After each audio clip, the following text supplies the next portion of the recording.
Nanguna si Pope Benedict XVI sa misa sa Vatican kahapon, linggo ng Palaspas o Palm Sunday. Libu-libong dumalobit-bit ang kani-kanilang palaspas.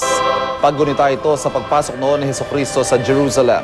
Nataon ng Semana Santa ngayong mainit pa naman ang issue tungkol sa sexual abuse scandal ng ilang pari sa Europa.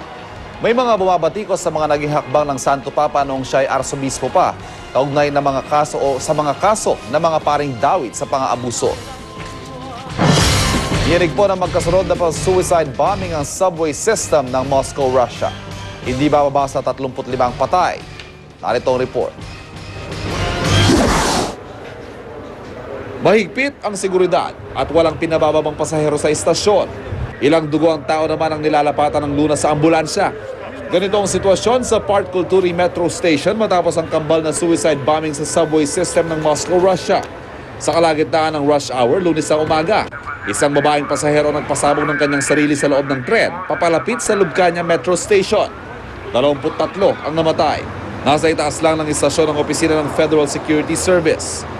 Wala pang isang oras, isa pang babae ang pinasabog din ng sarili sa Park Kulturi Station.